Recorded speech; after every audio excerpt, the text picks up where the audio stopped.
Sweet. So, we are doing another episode of Mumps in Motion today, but we're doing something a little bit different. I'm really excited today to be joined by Barrington Reeves, the founder and creator of Too Gallus.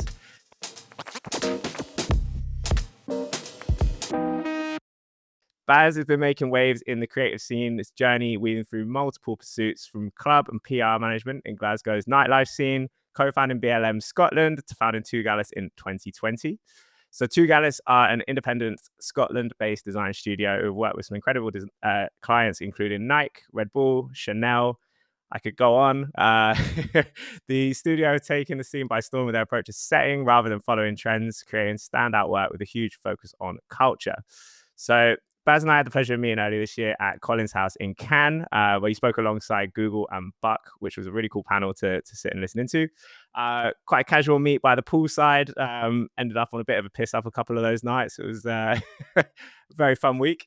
Today we're going to be talking a little bit about the work, but I thought that on this episode, given that we're both from smaller independent studios, it'd be a bit more interesting to have more of a relaxed chat around career paths, running a boutique studio, advantages of being your authentic self, and just pushing for a better change in the industry, because I think it can start feeling a bit old school. And people like yourself are really switching it up, which is cool to see. Yeah, for sure, man. Yeah, sounds good. Looking forward to it. Awesome, man. Canvas feels like a blur now. Oh mate, I don't remember. I was just out in Barcelona. I was with some people that I met out in Cannes, and I was like, I don't remember any of our conversation. It's like productive though, productive. As long as Definitely, I think so. I it's like that, then I'm happy. feel like the hangover took me 2 weeks to get over from that one, Oh right? yeah, it's like not human. And I had to buy the week before that, so it took me 2 weeks to just like come back to earth. But we're back to it now, I think. Sounds like it. Yeah, yeah. No rest at all now. It is all guns blazing. Q3, Q4 madness is taking over. Yeah, yeah. Well, I think it's only going to get busier from September. It's normally the way it rolls. But yeah, excited to hear a little bit more about what's been going on.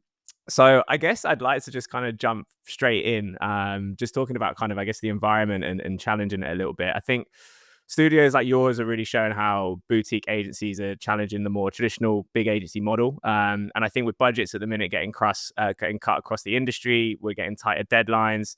There's a lot of red tape, I think, and a lot of hierarchy for these kind of holding groups and larger agencies.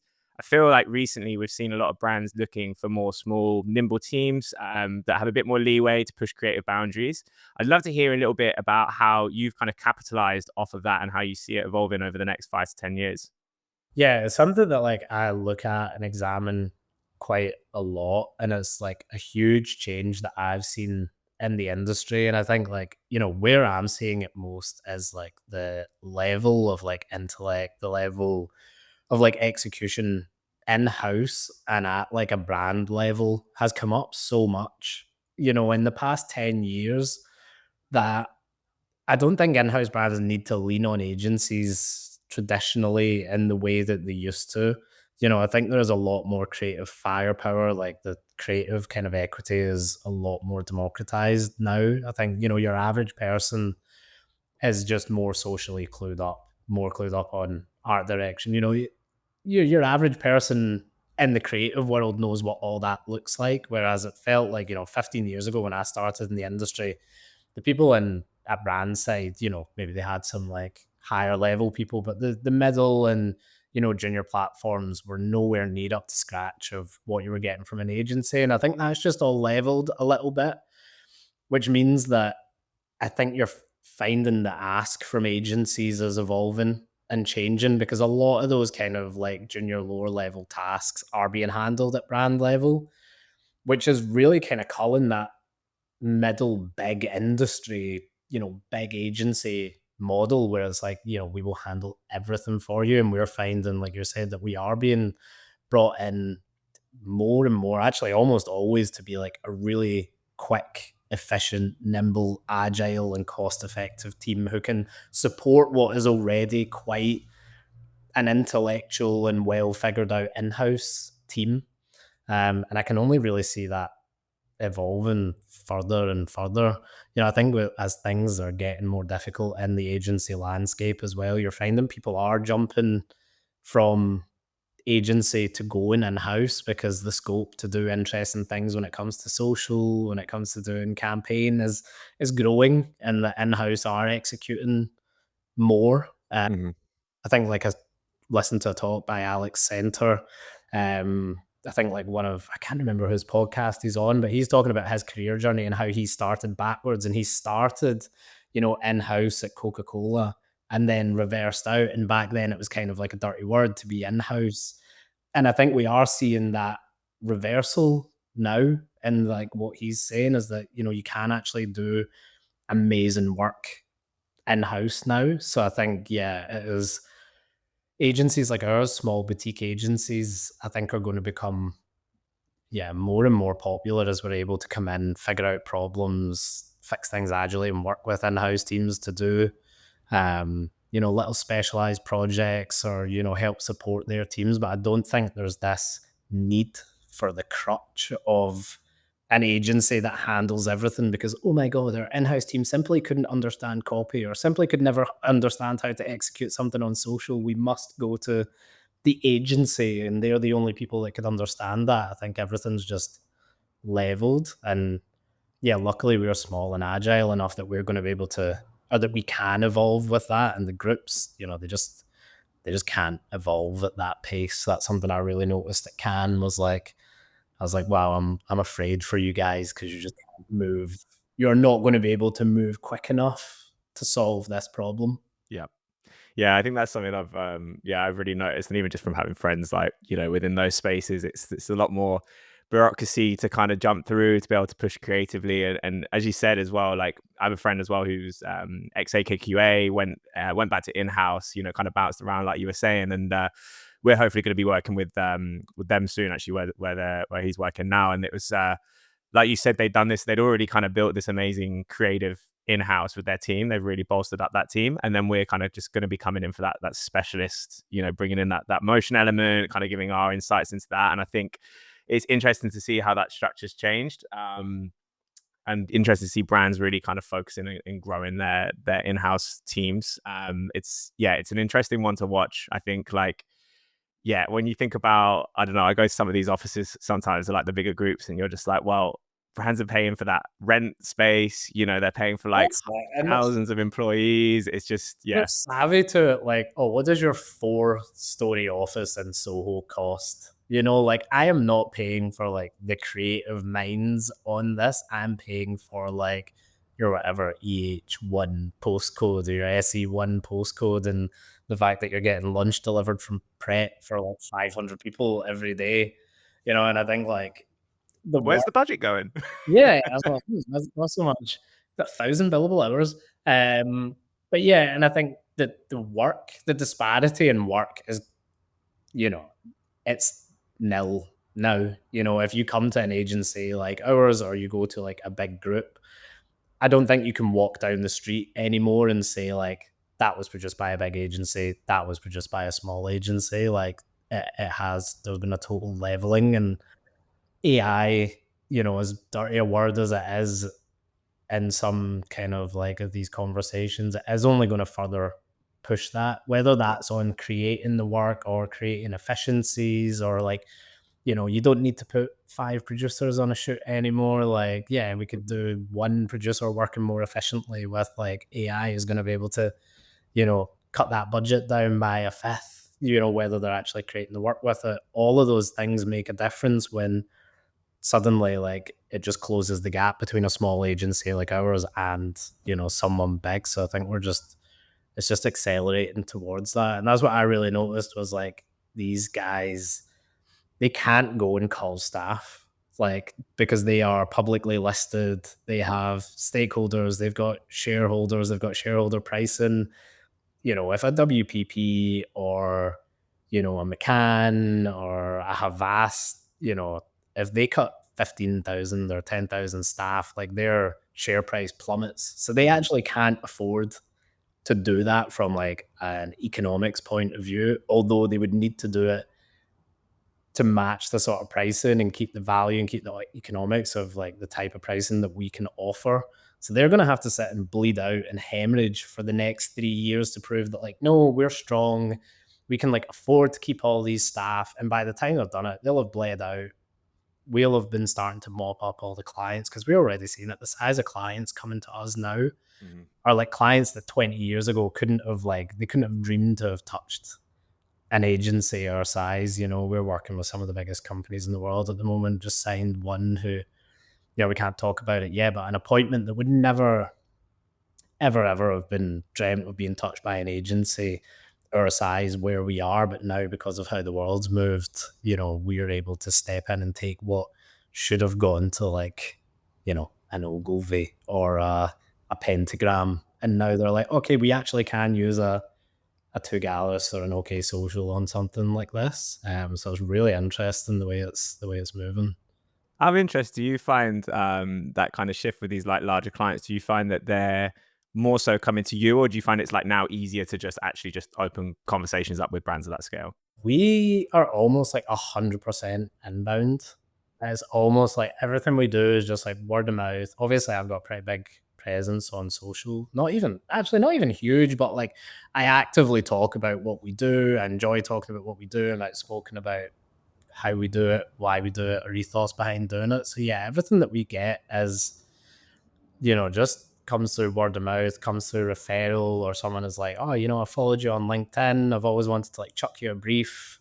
But I definitely think there is access to those brands that wasn't there, 10, 15 years ago. Even with things like being able to like go along to something like Colin's House and, bump into some of these people signing massive music, and you're, bumping into execs and stuff. I don't think that sort of proximity Mhm. was as traversable. Or even if it was, if you shook their hand and you were an agency of 5 people back then, you weren't of interest to them. But now they're probably looking at you and thinking, there might be some problem that you can solve for us. Whereas, 15, 20 years ago, it would have been like, okay, but you will have to talk to our agency because they are the only people that understand the creative. And now they're like, sick, no, we do all of this. We're actually executing 10 campaigns on social a month. Maybe you could support in a bit of motion for that, or a better rollout, or we need an end card and a TVC.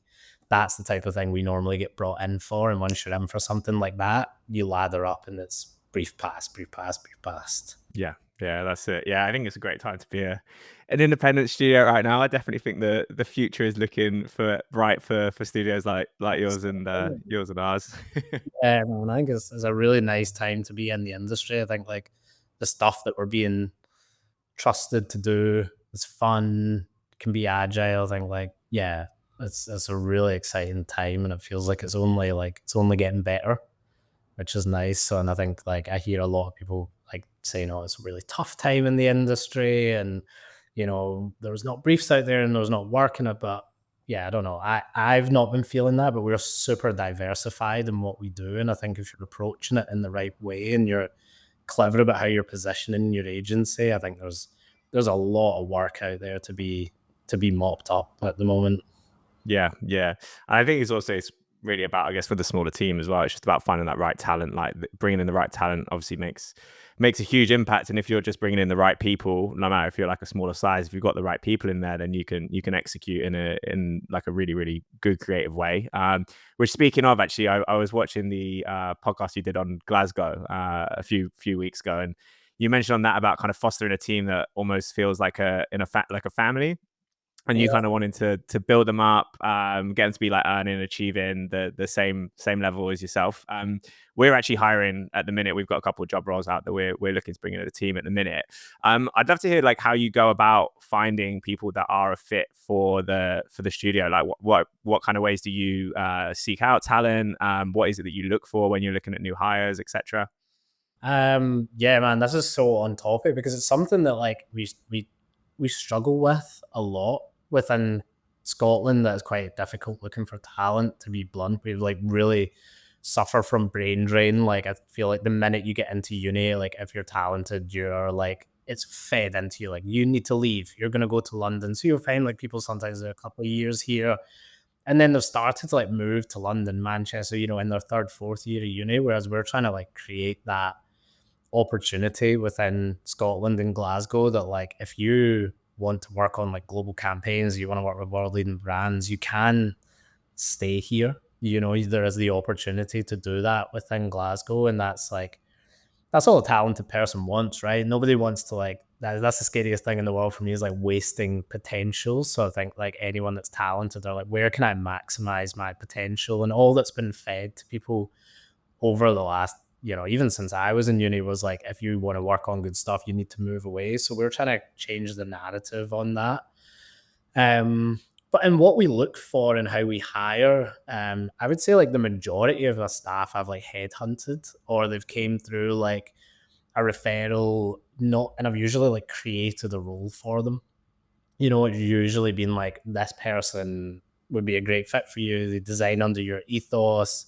We're looking for people who are doing something a little bit different for here, or they're approaching something in like a cultural manner. So like Paddy, my design director, who was like one of my first hires, I just met him when we were on a night out in London. Total superstar, like one of the best graphic designers you'll ever meet. Now, like, started as a junior 5 years ago. Now, our design director, leading on like some of the biggest clients in the world.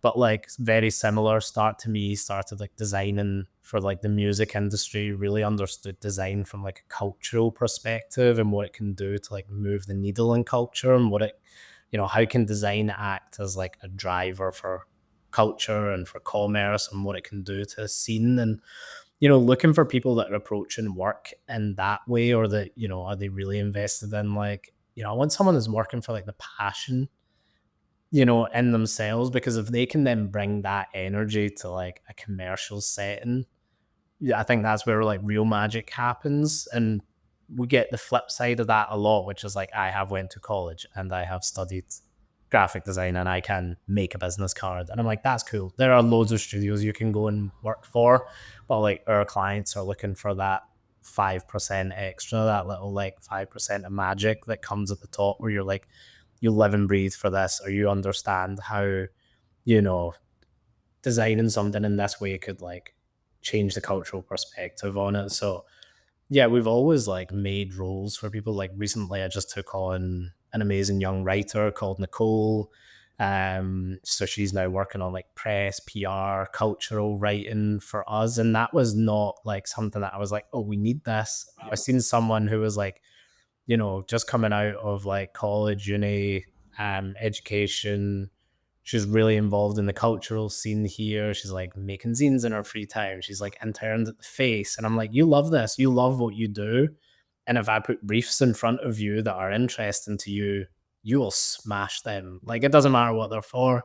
So that's like what we're looking for. And I'd say like we actually traditionally have struggled when it is that like we have an open job role and we're just looking for anyone to fill it, because the criteria of what we're looking for is so slim. I'm never just looking for someone who can just fulfill the job role. I'm like, man, where's that magic? And yeah, for most of the team, that has been like, I've spotted someone or we've been following each other on Instagram, and I'm like, right, the time is right. I've got headway in the P&L right now to bring on another um, member of staff.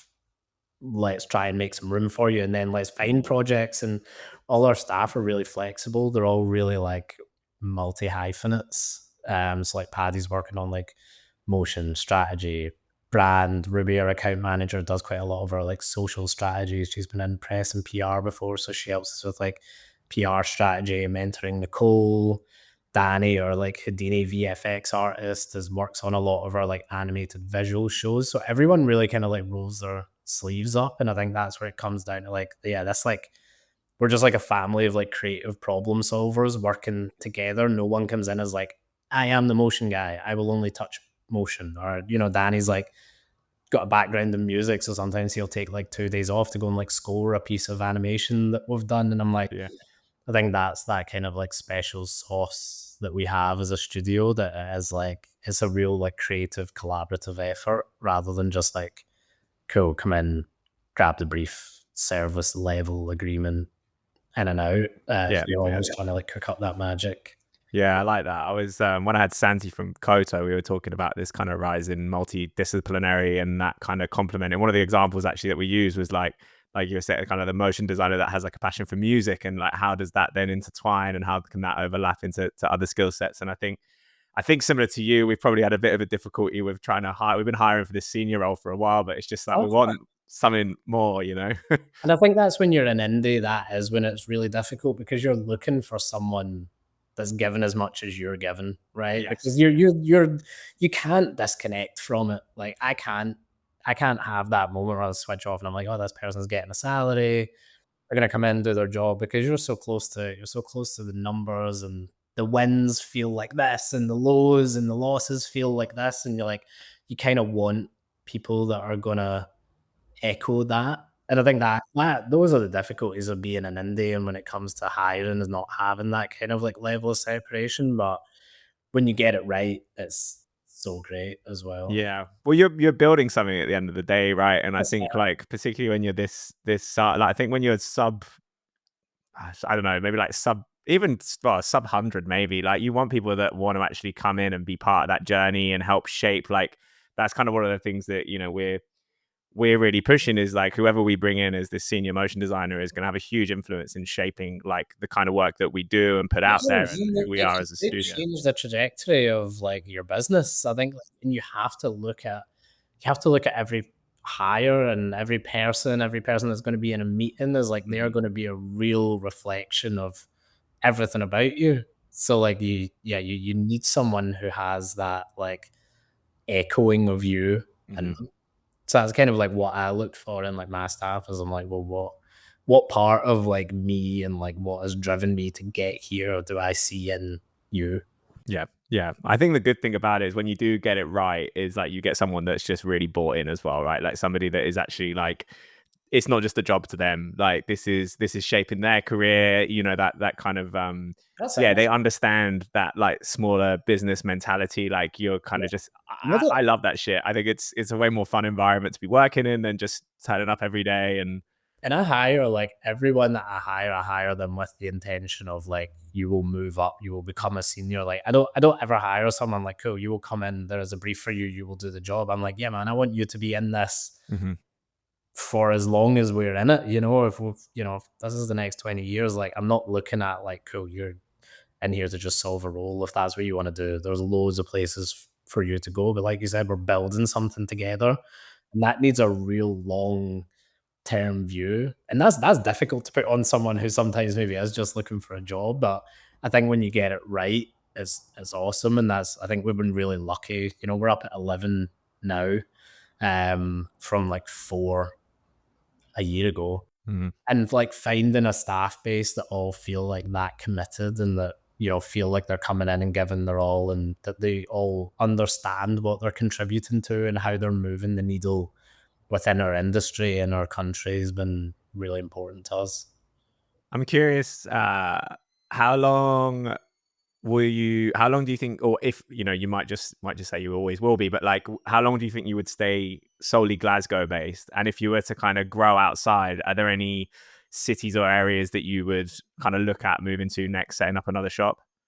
Yeah, I mean, it's something that's constantly on our mind, man. I think like for me, a big part of like being headquartered in Glasgow is huge. So we'll always have the main footprint there. And then I think we'll definitely look to try and take over like the States. London, I don't see as too much of a problem. Like I can get up and down there quite a bit. We looked at Barcelona as well, but more from a like quality of life point of Yeah. view. It was like I'd love to just finish work and go and walk on the beach and drink sangria and chill with my son. But yeah, from like a commercial perspective, I think probably breaking the states just because if we can get stateside budgets Yeah. fulfilling the fulfilling We've had that a few of those recently. They're fucking fulfilling the lot movement better, budget from a Glasgow footprint, eh? it's like 5 reefs a year and be like, so that's probably the plan, man, is like quite a considered outreach to like the US from there, especially with some of our beauty clients, Yes, totally. like cosmetics clients, because the work that we're doing in like CG, Mhm. you know, there is like can kick out a campaign as good as, you know, the next 100 to 100 person CGI agency, but you know, they might be doing 300 briefs to them a year. We only need 5 or 10 of those a year, and we could be making, you know, the same as our entire last year's turnover. So I think like looking at the states is going to be a big one probably a big one next in the next kind of 24 months. Feels like in the last year we've really like sorted our process. We've got our finally like redone all our creds, redone our website, got a really big PR push. Like I said at the beginning, we've come out with this really big win for a fashion client. So God knows where like that will lead us to when that drops. But yeah, I think dialing down continually into our kind of beauty creds and our cosmetics creds and seeing like which of them we can flip from doing some of their EMEA Mm. content and campaigns and get onto the global side with them would really, really shift the needle. But because we're so small, these tiny, you'll feel it yourself, man. One brief can be like can turn the tide. We had a few pitches out this year, a couple of them didn't land, but they were for like £250,000, man. And I'm like, Yeah. if we only need to land one of them, Yeah. and that's like cool. We done like 400 last year. Imagine we done, one Hmm. one project, 250,000. I'd be like, cool, we can go and do what we want now. We have the headway to start developing in house, start like doing passion projects, open up a new footprint. So it's really just kind of, yeah, just keep pushing it and dialing into these things. And some, we'll win one of them, and then the needle starts to move so hugely. Yeah, awesome. Yeah, that sounds cool. I definitely think, given like, yeah, again, obviously given the clients that you work with, like US, LA, places like that, I can so see you guys kind of based out there Yeah, as well as in Glasgow. I think that's the dream. Somewhere you can do a bit of life as well, man. Like I love Glasgow and I love Scotland, but it's Yeah. not, the UK is not conducive to great. I mean, great. yeah, I moved out and I'm not looking back. Like, You're out in Lisbon, right? I'm in Lisbon, but after a week in Barcelona, I'm now seriously considering. That's it, man. I love Barcelona, and I'm like, yeah, I think being a small independent, you look at things from both sides, right? Like, is business good? But like, man, we need to live for more than just the business as well. So I'm like constantly like, okay, business is good and I'm doing well, but like, is this like the life that I want? And yeah, I've got a lovely house, I've got a couple of cars that I really like.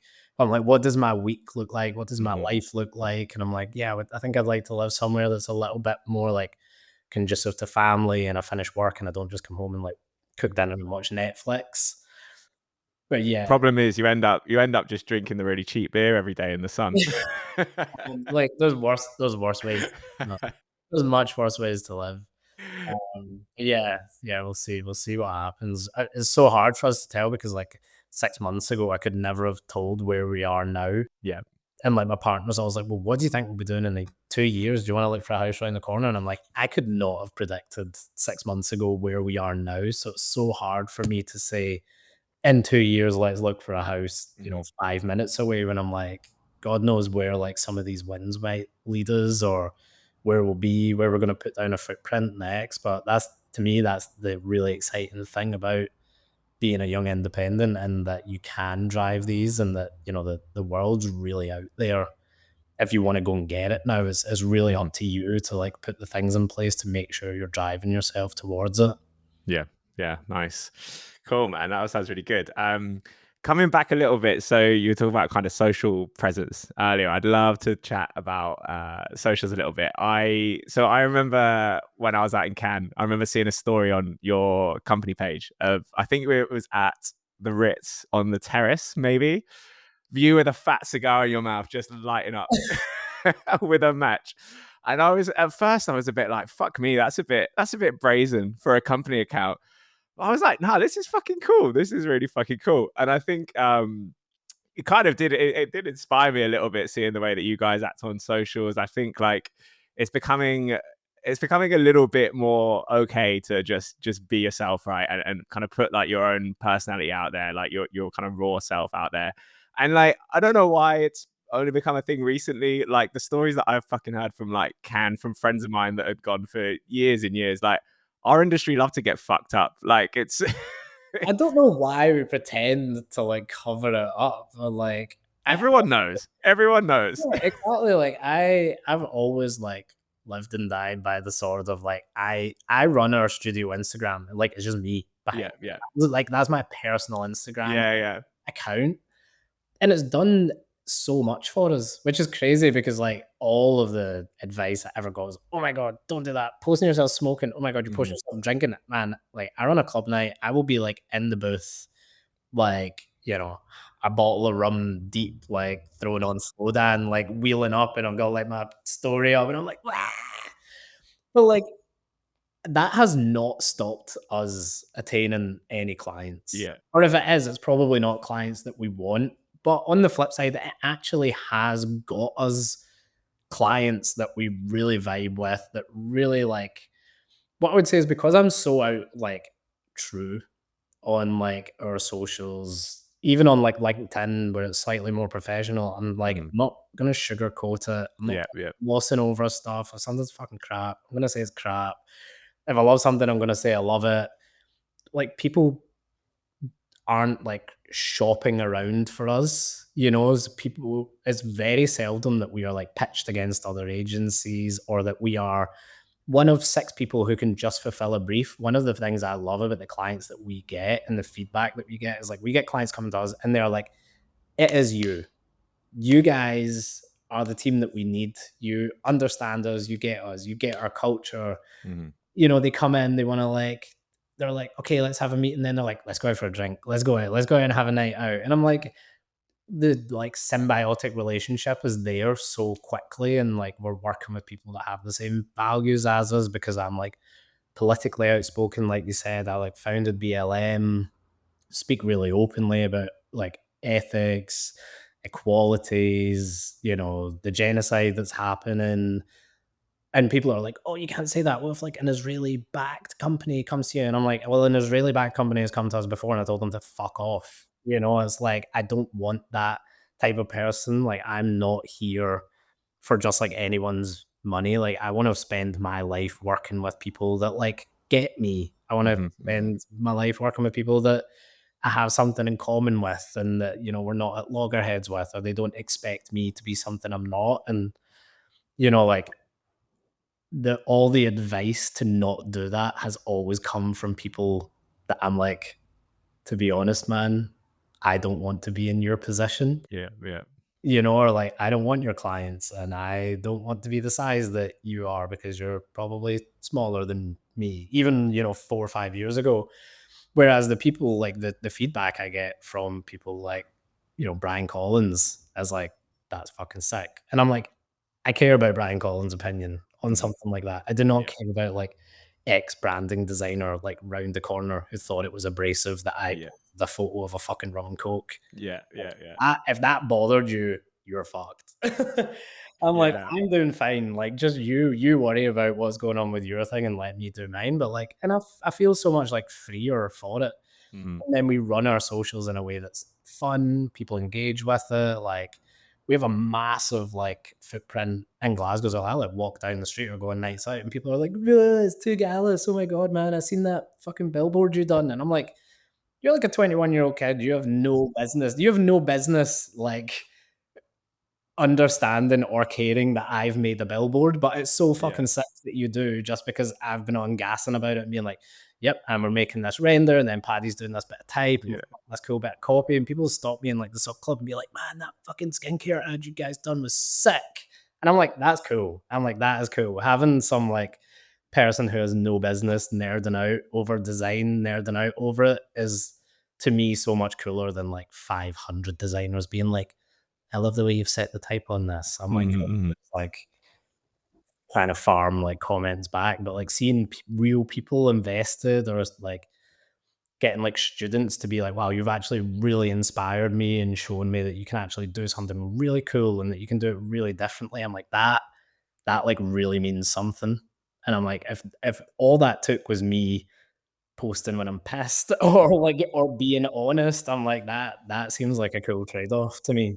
Well, I think what's nice about it though as well is like what you said, it's and again, I think this kind of comes back to the conversation we were having earlier about the larger agencies, is it just shows you're a little bit different, it shows you got a little bit of a fucking personality, like it shows you're a little bit more human. And I think, a combination of both the kind of change in the landscape with the larger agencies, but also just with like AI generated content, I feel like in general people are just kind of looking for more authentic human connection. So I think if you can like show that, I remember at my old place, I got in a bit of trouble for some of the shit I was posting on my Instagram. But like now, I'm just like, I just on public now. It's got, that I'm working at okay. I don't fucking can. I was like, there was this guy Lewis. I don't know if you met Lewis from JKR. There's like, I've got this video of him just pouring one of those massive bottles of rosé, and I'm like, my fucking guy, What's just up, like man? so pissed. And I'm like, you know what? Fuck it.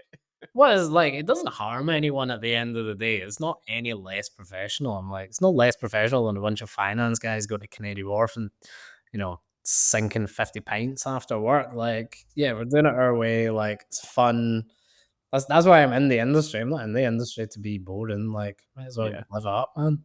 that's it. We're creatives at the end of the day, right? Exactly, bro. It's like doing that makes me a good creative. Yeah, yeah, love that. I love that. Speaking of kind of social presence, yeah, the more I was kind of like prepping for our chat today, I kept just seeing kind of your name popping up like everywhere, articles, podcasts, etc. How do you kind of approach building relationships that kind of get you into those scenarios? I remember listening to the Creative Boom one was really good. I was chatting with Katie about that the other day. How have you kind of like navigated building those relationships, getting into those kind of more PR opportunities? You said you're doing a big push on it this year. To be honest, man, it's just about having a voice and having an opinion. Like, I don't go and like pitch these stories to anyone. Like, I write. This is exactly what I'm saying is like I write the way that I think and I post online the way that I'm living my life, and these things find me. Do you know what I mean? Because like ultimately, like there's not a lot of people doing that. Yeah. So like people actually go back to what you're saying, they want that authenticity. They can go to anyone for this like lukewarm, tepid.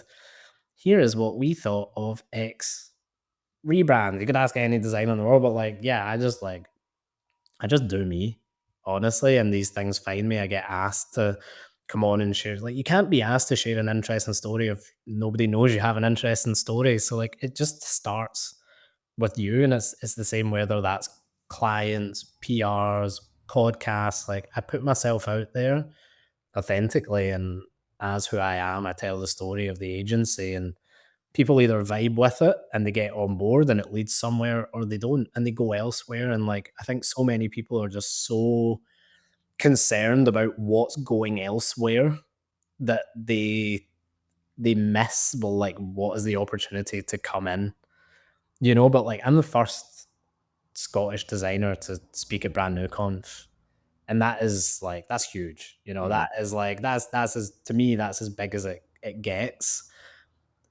But that would not have happened if I didn't just like gas shit online. So like if someone is like, that's wrong, I'm like, well, this is what it's got me. It's got me into Cannes, it's got me into Collins House in mm, the first year, it's got me speaking at the Marketing Society, it's got me on as like a committee member on the Marketing Society, it's got me on the advisory board, it's got me speaking at Brand New Conf. And I'm like, if I hadn't done all that, what would I have got? Maybe I would have got to have pitched for a couple of jobs where people were quite indifferent to me, but I could service what they needed. mm, And I'm like, mhm. I think the wins just so far outweigh, any sort of potential loss that's come from it, especially now as we're pushing on and the things are getting bigger and bigger and they're laddering up. So yeah, you just put yourself out there, and the people that are going to gravitate towards it and the people that are right and that are in your sphere they'll find their way to you.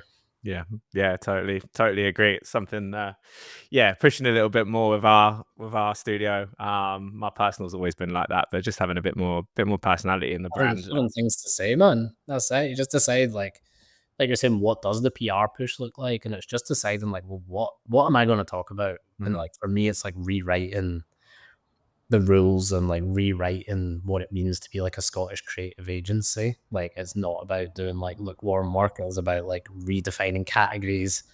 How are we getting out there? How are we breaking the mold? How are we like bringing culture more into the work? And then it's just building a framework around that of like, cool, I need to talk about these things. And like I put it out there on my platforms, and then undoubtedly, people, I post that thing about the kind of bland art direction where it yeah, was yeah, I saw through that. the like the McDonald's black and white ads Mhm, and then the Strongbow black and white ads, and they were both trying to do the uncommon, like really stripped back clever line, and like within like 10 minutes I had a message from the drum being like, "Do you want to write an op-ed on this?" And I'm Oh, like, nice. so if you find your voice, the opportunities find you. Yeah. Yeah, nice, man. I like that. I like that. Kind of pulling away from the day-to-day agency work. I'd love to hear a little bit more about Magic City. Yeah. I know that like working, I remember listening to it again, I think it was on the Glasgow podcast, that like working in nightlife was almost kind of a bit of a changing starting point for your creative career. I think you were kind of in gaming stuff prior Really? to, am I right? Yeah. Nice. And yeah, kind of like I remember you saying about wanting to be kind of closer to culture and creativity. Obviously that was quite a few years ago now. I'd love to hear a little bit more about kind of your ongoing involvement in the club scene in Glasgow. Yeah, man. It's actually, well, so I've been running Magic City for 9 years now.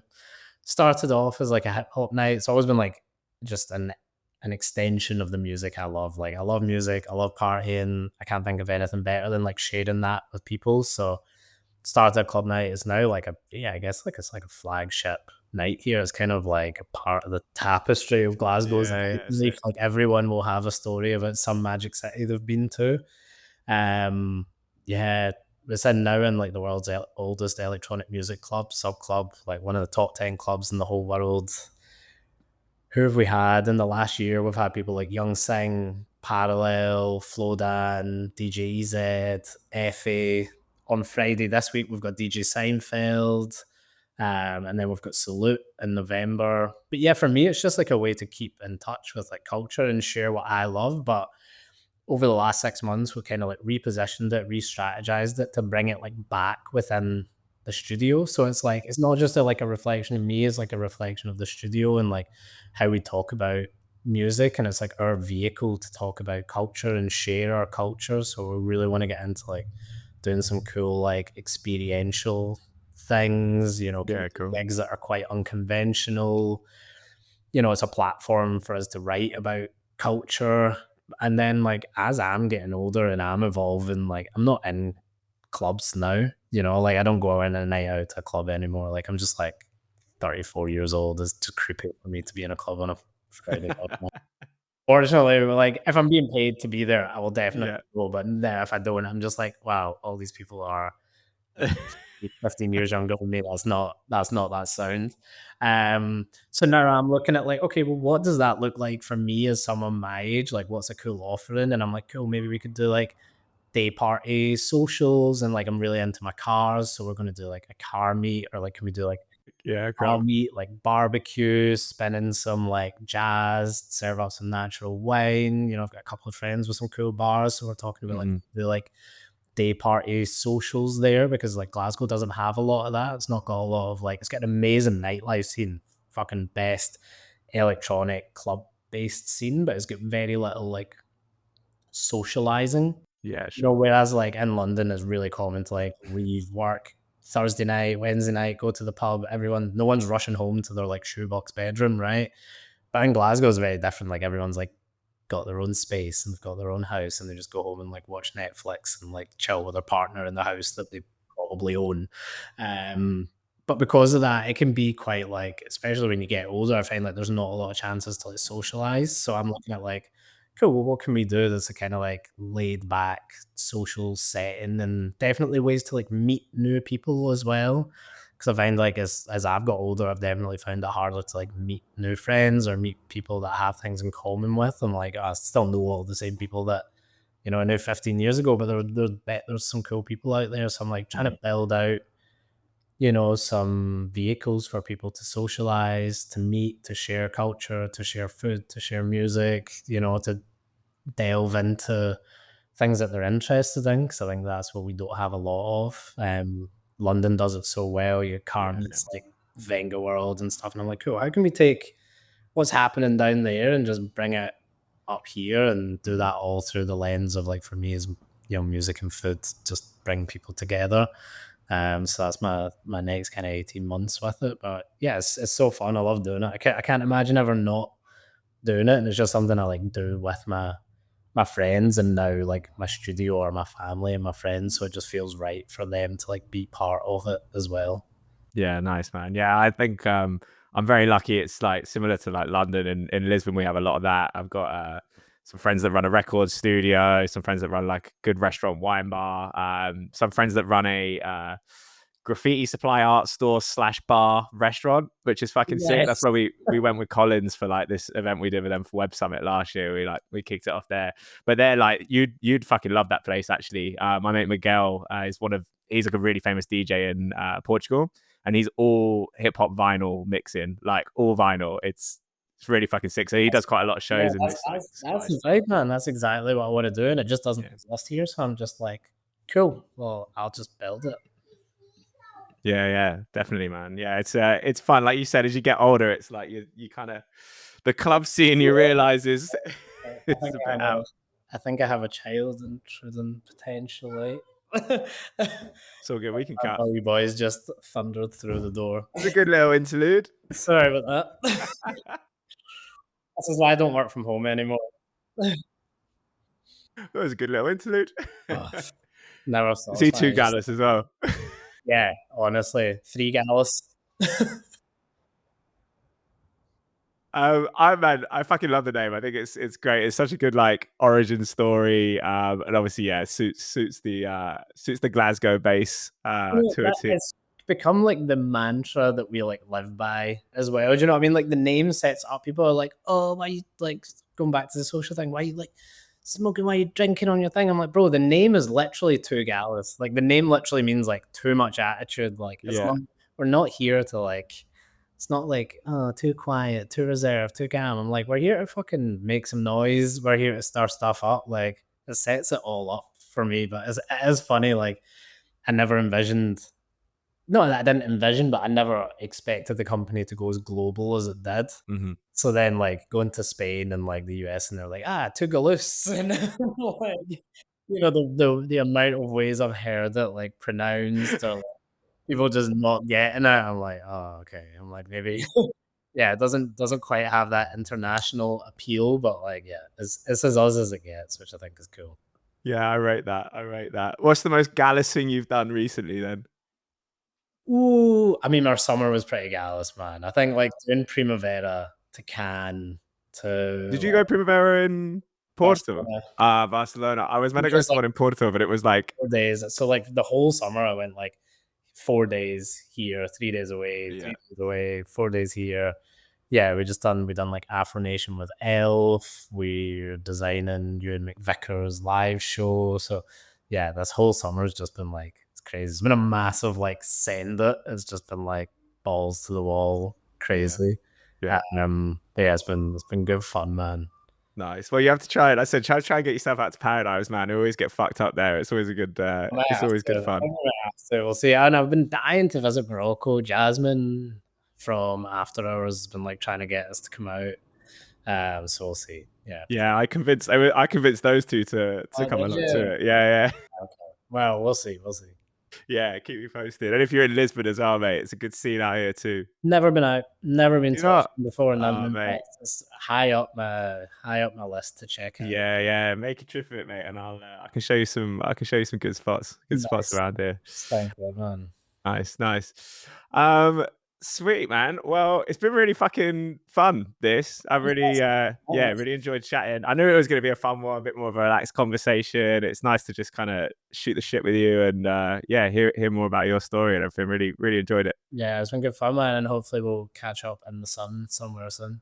Yeah, perfect. That'd be amazing, man.